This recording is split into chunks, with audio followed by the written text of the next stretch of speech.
तो इस वीडियो में मैं सभी धर्म के व्यक्तियों पर कुछ टिप्पणी कहना चाहता हूँ, कुछ बोलना चाहूँगा। ज़रा ध्यान से सुनना, शायद आपको मज़ा भी आए इस पे।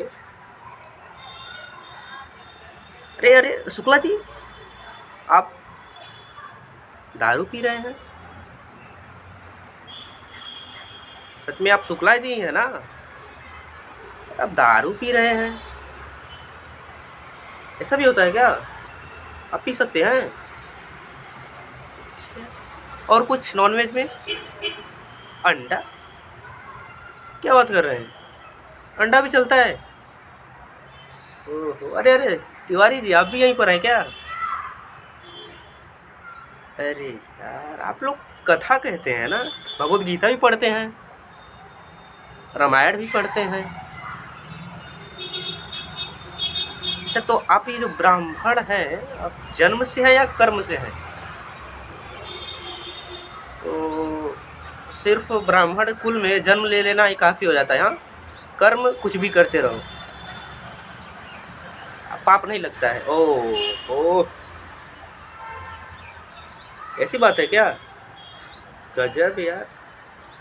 अरे अरे अरे, आप तो वही है ना? आप वही है ना, कट्टर सनातनी? अरे क्या यार, बिना तंबाकू खाए टट्टी नहीं होता है आपको सुबह सुबह? गजबे यार, आप मतलब कट्टर सनातनी हैं, कट्टर हिंदू हैं, और एक गंदा सा नशा नहीं आपसे छूट रहा है? फिर काहे के सनातनी हो यार आप? तो किस बात के सनातनी हो, सिर्फ कहने के लिए? गजब यार, आपसे अच्छा तो मैं एथिस्ट हूँ। कुछ नशा नहीं करता हूँ, कोई गलत काम नहीं करता हूँ, कोई गलत आचरण नहीं है। आप बेहतर हैं कि मैं? अरे यार, ये मतलब कैसे आप बेहतर कैसे हुए? आदत पड़ गई है। अब आदत पड़ गई तो हम क्या करें भाई? तो फिर ये सनातनी का टैग लगा के क्यों घूमते हैं आप? आपको आदत पड़ी है नशा करने की, तो फिर ये सनातनी का टैग लगा कर क्यों घूम रहे हैं? क्या आप कट्टर सनातनी हैं, कट्टर हिंदू हैं?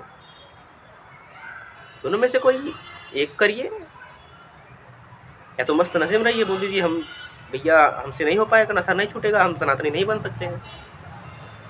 नहीं मतलब ये क्या है? अरे मौलवी साहब, आप भी जा रहे हैं क्या इस रास्ते से? आगे तो ठेका है। अरे वो तो हराम है ना आप में, वैसा कुछ सुना है, मतलब हराम होता है शराब वगैरह पीना। आदत से मजबूर? अरे ऐसा मतलब आदत से मजबूर है तो अल्लाह से नहीं डर लगता है? ओ हो, मतलब कि अल्लाह से ज़्यादा ताकतवर आपका आदत है ना?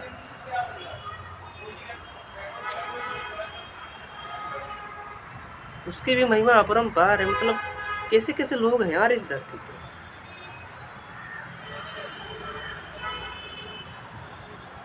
अगर आप सच्चे धार्मिक हो तो फिर नशा तो आपको नहीं करना चाहिए। ऐसा तो आपके कुछ धर्म ग्रंथों में नहीं लिखा होगा ना कि नहीं आप नशा कर सकते हैं, नशा करने के बाद ये करेंगे तो मिट जाएगा। ऐसे कुछ नियम वगैरह हैं क्या?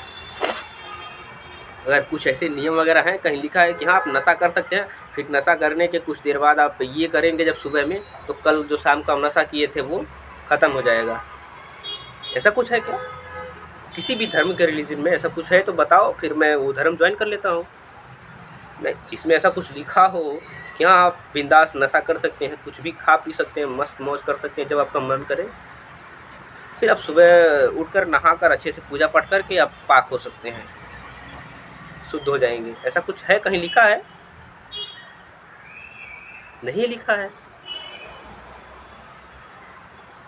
फिर भी करते हैं। अच्छा, लिखा नहीं है इसलिए करते हैं? ओहो, तो उसमें क्या लिखा क्या है? झूठ बोलना, जीवन भर बेईमानी करना? ऐसा कुछ लिखा है? नहीं लिखा है। ऐसा तो नहीं लिखा होगा ना किसी भी धर्म ग्रंथ में? ऐसा कहीं लिखा होगा कि आप बेईमानी कर सकते हैं, आप ये कर सकते हैं, आप झगड़ा लगा सकते हैं, इधर उधर की बात कर सकते हैं? ऐसा कहीं कुछ लिखा है किसी भी धर्म में? अगर कहीं लिखा तो यार बताओ मुझे। ऐसा कहीं लिखा होगा? लिखा तो होगा ना किसी भी धर्म ग्रंथ में, तभी तो बड़े बड़े धार्मिक लोग इस तरह के कुछ बहुत ही नीच नीच हरकतें करते हैं। आए दिन पकड़ाते भी हैं, भारत में जेल जाते हैं, फिर छूट भी जाते हैं। अरे लिखा तो होगा। नहीं लिखा है? आप झूठ बोल रहे हो यार। लिखा तो होगा किसी भी धर्म ग्रंथ में, तो लिखा तो होगा जरूर कि आप बहुत बड़े जब धार्मिक बन जाएंगे तो आप ये कर सकते हैं, आपको पूरी छूट है क्योंकि आप धार्मिक हैं बहुत बड़े वाले। लिखा तो होना चाहिए यार। फिर जब आपके धर्म ग्रंथ में ऐसी कुछ लिखा ही नहीं है, ऐसा कुछ कि आप नशा कर सकते हैं, दूसरे को काट सकते हैं, मार सकते हैं, गंदी गंदी गालियाँ दे सकते हैं, गंदे आचरण कर सकते हैं, ऐसा जब नहीं लिखा है तो आप बहुत बड़े जब धार्मिक हो ऐसा करते क्यों हो? मुझे ये बताओ। आप तो बहुत बड़े धार्मिक हो ना, तो फिर करते क्यों हो ऐसा? नहीं, आपके धर्म ग्रंथ में ऐसा लिखा भी है कि सब देखता है, सब जब वो सब देखता है तो उससे डरते क्यों नहीं हो?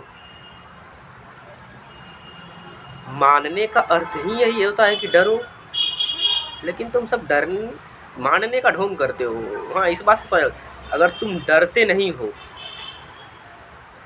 अपने अल्लाह ईश्वर भगवान से, अगर तुमको डर नहीं है, फिर तुम मानने का ढोंग कर रहे हो। साफ साफ पता चल रहा है, सिर्फ तुम मानने का ढोंग कर रहे हो। इस बात को मैं पूरे दावे के साथ कह सकता हूँ,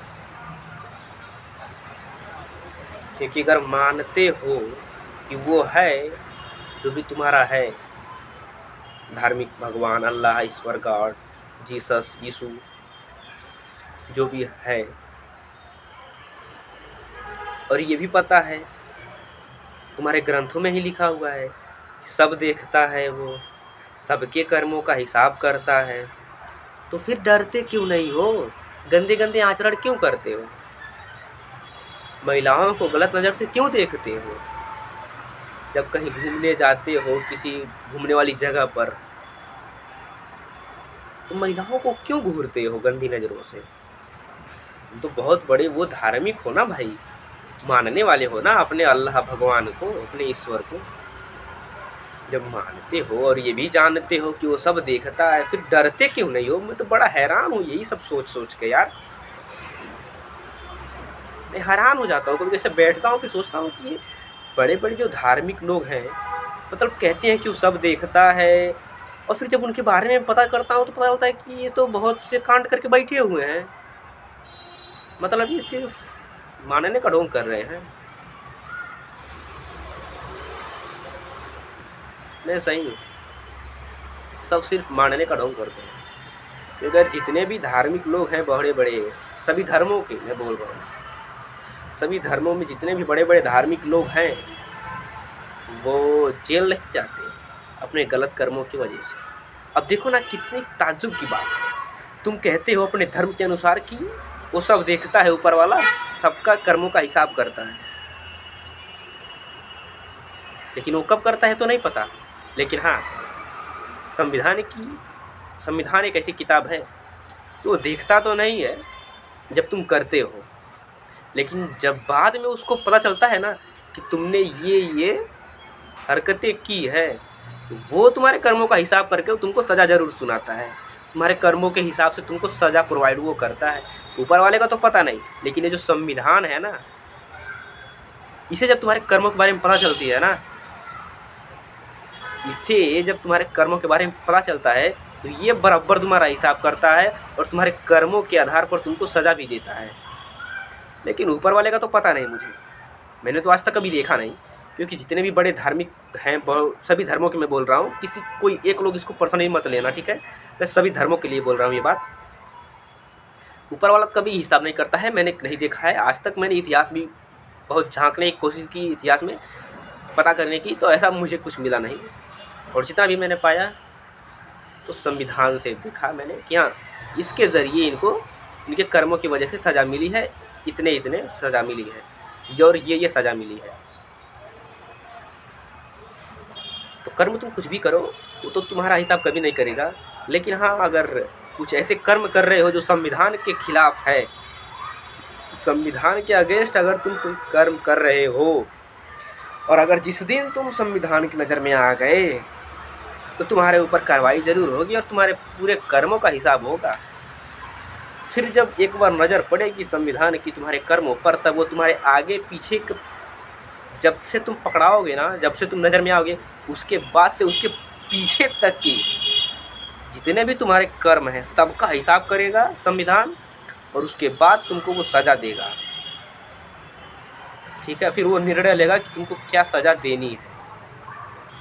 ऊपर वाले को तुमको पता है अच्छी तरह से कि ऊपर वाला कभी नहीं हिसाब करता है। वो मरने के बाद किसी को कुछ नहीं पता क्या होता है हमारे साथ। ठीक है, क्योंकि एक सत्य है, ऐसा है जो सब लोग झूठ बोलते हैं उसको, लेकिन मैं आपसे कह रहा हूँ इस बात को मानिएगा। ये जन्म भी एक बार होता है इंसान का और मृत्यु भी एक बार होती है। ठीक है, तो ये जन्म भी आपका पहला है और ये जन्म ही आपका आखिरी है। ना इसके पहले आपका कभी जन्म हुआ था, ना इसके बाद आपका कभी जन्म होगा। ठीक है, तो जो लोग कहते हैं ना ये बात कि आपके पिछले कर्मों का कुछ फल आप भोग रहे हो, या फिर किसी को हम कहते हैं कि वो इतना सुखी क्यों है, तो कहते हैं कि पिछले कर्म में कुछ अच्छा कर्म किया था तभी इस जन्म में भोग रहा है। ये सब बकवास की बातें हैं। अगर आपने पिछले जन्म में कुछ भी कर्म किए हैं तो इस जन्म में आपको उसका 0.0001% भी आपको कुछ याद है आपके पिछले कर्मों के बारे में, या फिर आपको कुछ ऐसा पता है जो अगले जन्म में आपको कुछ करेंगे? नहीं पता। ना आपको अपने अगले जन्म के बारे में पता है, ना आपके अपने पिछले जन्म के बारे में कुछ पता है कि आपने पिछले जन्म में कौन से कर्म किए थे। तो इसी बात से ये साबित होता है कि इंसान का जन्म पहला और आखिरी होता है। जिस भी इंसान का जन्म हुआ उसका वो जन्म पहला भी है और आखिरी भी है। उसके पहले ना उस इंसान की कभी जन्म हुई थी और उसके बाद ना उस इंसान की कभी जन्म होगी। ये बात याद रखना। और तो हम बात कर रहे थे कुछ कर्मों के हिसाब की, तो ऊपर वाला तो कर्मों के किसी का हिसाब करता नहीं है, ये तो आप समझ गए इस वीडियो में। हिसाब करता है आपके कर्मों का तो वो संविधान है, और जिस दिन संविधान के नज़र में आपके कर्मों के बारे में पता चला तो वो बराबर आपके हिसाब करेगा। ठीक है, तो इसीलिए जितने भी बड़े बड़े धर्मगुरु बैठे हैं ना इस देश में, वो एक से एक काले कांड करते हैं। ऊपर वाले से नहीं डरते हैं, पता है क्यों?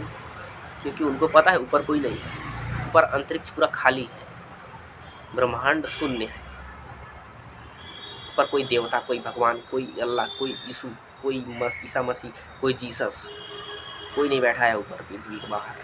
अंतरिक्ष खाली है। इस बात को ध्यान में रखना। ठीक है ना बच्चों? पता नहीं मैंने इस पूरी वीडियो में क्या बोला, क्या समझाया और तुमको क्या समझ में आया, मुझे नहीं पता। लेकिन हाँ, कुछ समझ में आया हो तो कमेंट में कुछ लिख देना ताकि हमें भी पता चले कि हमने क्या बोला है। क्योंकि मैं कुछ लिख के नहीं रखता हूँ, दिमाग में जो आता है बोलते जाता हूँ। बहुत इसमें पड़ा है, मतलब बहुत भर चुका है इसमें, मुझे खुद नहीं पता। बहुत से नोट्स दिमाग में मैंने लिख के रखे हुए हैं। दिमाग में मेरा हाथ खाली है, इधर कोई नहीं है, कुछ भी नहीं है मेरे पास। कागज़ पेन कॉपी कहीं नहीं है, कुछ मैं कहीं देख के नहीं बोलता हूँ, देख सकते हो। मैं यहाँ काम करने आया था और काम मेरा हो चुका है। अभी सेठ आने वाले थे, सेठ आए नहीं, तो मेरे दिमाग में आया, लिखा था, लिख के मैंने रखा था। ठीक है, तो जैसे पन्ना ऐसे पलटा, फिर सोचा कि आपके लिए कुछ शूट करता हूँ वीडियो और यूट्यूब पर डाल देता हूँ। तो शूट किया और यूट्यूब पर डाल दिया। मैं कभी कुछ लिख के नहीं रखता हूँ, जो लिख के रखता हूँ सिर्फ यहाँ पर लिख के रखता हूँ। पन्ना ऐसे पलटते रहता हूँ अंदर ही, तो ऐसे जब भी खाली टाइम पाता हूँ और पन्ना ऐसे पलट जाता है तो फिर मैं शुरू हो जाता हूँ। सोच लो बाबू, जो कुछ भी इस पूरे वीडियो में मैं बोल रहा हूँ, 14 मिनट हो गए, 15 मिनट होने वाले हैं, मैंने कहीं कुछ नहीं लिखा था। ठीक है, अब तुमको जो समझ में आया कमेंट में ज़रूर कुछ कमेंट करो।